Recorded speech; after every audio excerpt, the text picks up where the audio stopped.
আসসালামু আলাইকুম ভিউয়ার্স।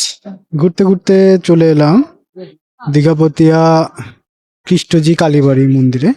এটা একটি পুরাতন মন্দির, যার কারণে এটি প্রায় ধ্বংসাবশেষ কিছু আছে। আর আপনাদেরকে আমি ভিতরে নিয়ে যাব, ভিতরে নিয়ে গিয়ে আপনাদেরকে সম্পূর্ণ দৃশ্য দেখাবো। এই যে দেখুন বাইরের যে দৃশ্যটি, সেই দৃশ্যটি অনেক সুন্দর, কিন্তু দেখেন ভিতরে সম্পূর্ণ সব কিছু আমরা আপনাকে দেখাবো।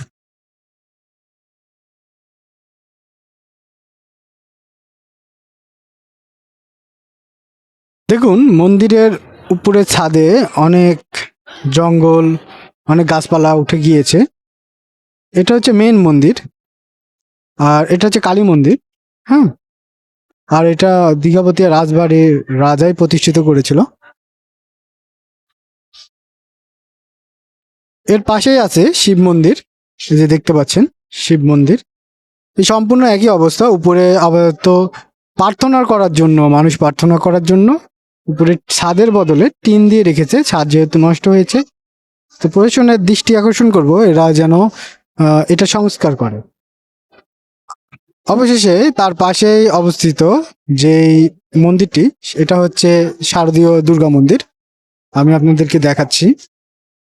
এটাও কিন্তু প্রতিষ্ঠিত হয়েছিল সব একই সময়।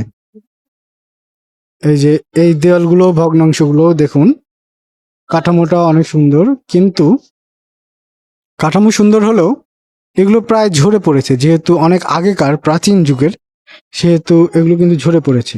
যে দেখুন, আপনাদেরকে দেখাচ্ছি, এটা কিন্তু দুর্গা মন্দির। হুম, এখন আছি খ্রিস্টজিউ মন্দিরে, যে মন্দিরটা সবসময় তালাবন্ধ থাকে, শুধুমাত্র পূজা অর্চনা করার সময় এটা খোলা হয়ে থাকে। আর এটাও প্রায় ভগ্নুর অবস্থা। এটার ছাদের উপরও দেখুন অনেকগুলো গাছ এবং আগাছা জন্মেছে।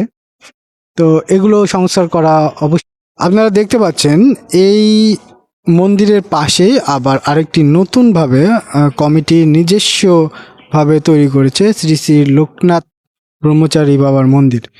এই মন্দিরেও পূজা পাঠ সবসময় হয়ে থাকে।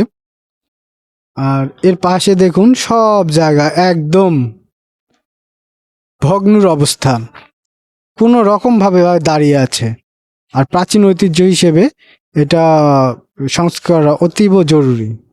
আচ্ছা, আমি এখন যে মন্দিরের সামনে যাচ্ছি সেটাকে বলে ঝুলন মন্দির। তো ঝুলন মন্দির হিন্দু সম্প্রদায়ের কোন দেবতা সেটা আমার জানা নেই, তারপরেও আপনাদেরকে দেখাচ্ছি। এটাতে সব ধরনের এতে রাধাকৃষ্ণ মন্দিরও বলা যায় আমার জানা মতে। তো এইটার অবস্থাও কিন্তু সেম, যেহেতু একই সারিতে অনেকগুলো মন্দির অবস্থিত। এটা কিন্তু একটা ঐতিহ্যবাহী একটা জায়গা। আর পাশে দেখুন এমনিতেই ভগ্নাংশ, বিভিন্ন জায়গা, বিভিন্ন রুম, বাড়িঘর, সামনে জঙ্গল।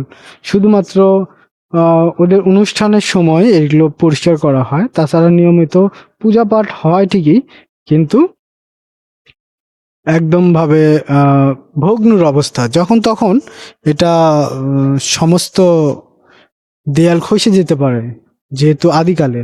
আর এগুলো রং করা দেখতে পাচ্ছেন।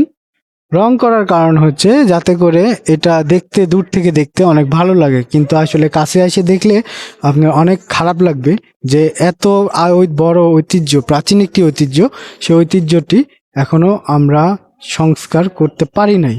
সেজন্য আপনার কাছে খারাপ লাগবে। ধন্যবাদ সবাইকে।